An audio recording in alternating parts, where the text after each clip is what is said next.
જીવનધારા વૃદ્ધાશ્રમ તારીખે 12/6/26 જીવનધારામાં જે વડીલો છે તેમાં ઘણા બધા વડીલો કે જેઓ ખૂબ જ માનસિક થાકી ગયા હોય અને તેમને મનોરંજન મળી રહે, તેઓ પોતે બધા એકબીજાને મળે, આના માટેનું એક સેશન અમારા ધ્રુતિબેને ચાલુ કર્યું છે.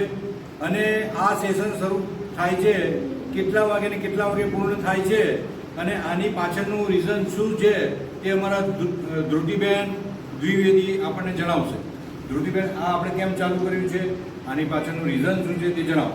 અને આ સેશનનું નામ અમે રાખ્યું છે ચાલો જીવી લઈએ. બરાબર, નામ જ એવું બતાવે છે કે લેટ્સ લીવ લાઈફ, ચાલો જીવી લઈએ. અહીંયા બધાને એકત્રિત કરી અને આ 1 થી 1.5 કલાકનું જે સેશન છે એની અંદર અમે સાઉન્ડ થેરેપી, મ્યુઝિક થેરેપી, ભજન, ધૂન, સત્સંગ, નાના મોટા હાસ્યના પ્રોગ્રામ, આવું ઘણું બધું કરાવતા હોઈએ છીએ. દિવસનો એક આખો રૂટીન છે, જે એજન્ડા છે એ પ્રમાણે અમે આનો કાર્યક્રમ શિડ્યુલ કરેલો છે.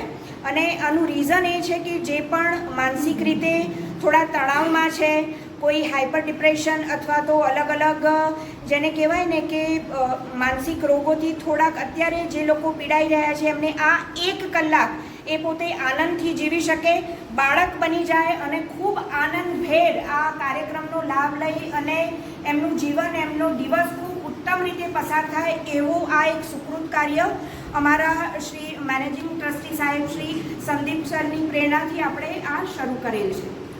ખૂબ સરસ, ખૂબ સરસ. આ સેશનમાં જે ભાગ લે છે થોડા વ્યક્તિઓની હું મુલાકાત કરાવું.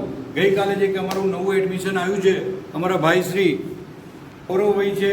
પૌરવભાઈ, તમે ક્યાંથી આવ્યા છો, કેવી રીતે અહીંયા આવ્યા અને શું તમારી સ્ટોરી છે?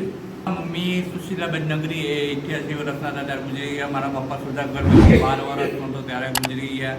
પછી મોટા ભાઈ જોડે ધંધામાં જોડાયો 12માંથી, કારણ કે ત્યાં સુધી તો ભણવું પડે. ખૂબ સરસ. તો આ અમારા પૌરવભાઈ છે. પૌરવભાઈનું એડમિશન ગઈકાલે જ થયું છે. ખૂબ જ સરસ. આપણે પૌરવભાઈને જોરદાર તાલીઓથી બતાવીએ. ભાર્ગવ મહેતા, આ અમારા ભાર્ગવ મહેતા છે. અને મહેતા સાહેબ, તમે શું કહો છો? તમારું ઇન્ટ્રોડક્શન આપો. ભાર્ગવ મહેતા, આઈ એમ ભાર્ગવ મહેતા અને કાસભાઈ નાગર બ્રાહ્મી. તમારો હાથ તો બતાવો. हाथ बताओ, कितने आदमी है, बंदूक में कितनी गोलियां रहती, तुम 3 हो, फिर भी तुम वापिस आ गए. तुम मैं समझते हो सरदार तुम्हें शाबाशी देगा, सरदार तुम्हें इनाम देगा. दादो कमीनो, बहुत अच्छा काम करके तुम आए हो. एक आ लिया, तेरा क्या होगा? आज तक तुमने नमक खाया है तो गोली भी खा ले.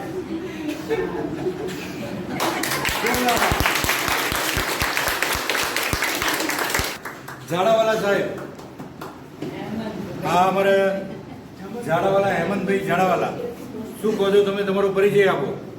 મારો હેમંતભાઈ ઈશ્વરલાલ ઝાડાવાલા છે. હું 1961માં જન્મેલો, 25/12/71 પર જન્મેલો અને મેં FY વિક્રમ સુધી અભ્યાસ કરેલો છે. અને પછી હું ડિપ્રેશનમાં આવ્યો અને પછી મારી ટ્રીટમેન્ટ ચાલી. આ છે અમારા ઝાડાવાલા સાહેબ. આ રીતે એ દોડતે જે આવા જરૂરિયાતમંદ નહીં રહી રહ્યા છે. અમારી આ વિધિ છે, વિધિ રાજકોટની છે. વિધિ એનો પરિચય આપશે. વિધિ, તું શું કહે છે? અહીંયા મારું નામ વિધિ રજનીભાઈ કોનાટળ. મારા પપ્પા સિમેન્ટ કોંગ્રેસનું કામ કરે છે. મારા પપ્પા સિમેન્ટ અને કોંગ્રેસનું છે.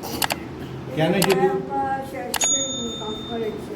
એમ, સરસ, જોરદાર. અમારા જે કહીએ કે MBBS ડૉક્ટર અને MBBS ડૉક્ટર 2021માં તેઓને એક ખૂબ જ આઘાતજનક એવો કિસ્સો એક બની ગયો. તેમના દેખતા અમારે રજૂ નથી થતો, પણ આજે અમારા જે ડૉક્ટર છે, ડૉક્ટર રાજેશ્રીબેન, કે જેઓ રાજસ્થાન હોસ્પિટલમાં મેડિકલ ઓફિસર તરીકે ફરજ બજાવી ચૂકેલા છે. તમારો પરિચય આપો. મારું નામ રાજેશ્રી કલ્પસદાસ, પૂર્ણ પ્રદેશ ફૂડ ટેકનોલોજીસ્ટ છે અને હું ડૉક્ટર છું. અને કેવા ડૉક્ટર છો તમે? General doctor, MBBS GP. MBBS ક્યાંથી કર્યું? MBBS મેડિકલ MP સામે મેડિકલ સૌરાષ્ટ્ર કર્યું. એમ, તો બસ આ જ રીતે અમારા ત્યાં બધા જે વડીલો રહી રહ્યા છે, અમારા બેન છે જે આપણે સી સોમાભાઈની ચા અને તેમની બે દીકરીઓ કે તેઓ પણ અહીંયા છે, આ સેશનમાં અમારો ભાગ લે છે. તો શું કહો છો બેન, તમારું નામ ને પરિચય આપો. મારું નામ કોમલ જે પટેલ છે. અહીંયા શ્રી સોમાભાઈ ચાવાળાની એટલે મારી ચાનો ધંધો છે. ગુજરાતમાં નંબર 1 છે, પ્રખ્યાત છે. મારા પપ્પાનું નામ જીતેન્દ્રભાઈ સોમાભાઈ પટેલ, મારા બાનું નામ કમળાબા, મારા દાદાનું નામ સોમાભાઈ હતું, એ પરથી શ્રી સોમાભાઈની ચા થઈ. ખૂબ સરસ. તો અમારા કોમલબેન છે, કોમલબેન પોતાનો પરિચય આપશે. કોમલબેને શું કર્યું છે? કોમલબેન બીકોમ કરે. તેમણે બીકોમ કર્યું છે અને બીકોમ પછી તેઓ મધર જોડે રહેતા હતા, એકલા જ હતા અને ત્યાંથી તેમના ભાઈ જોડે ગયા અને તેઓ અત્યારે હાલ અહીં રહેવા આવ્યા છે. કોમલબેન પોતાનો પરિચય આપશે. ઘર તૂટવાના છે, નવા બનશે, પછી જતી રહે.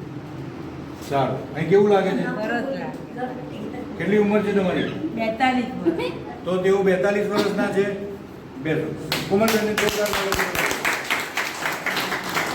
આ અમારી ધની છે અને ધની તારો પરિચય આપ.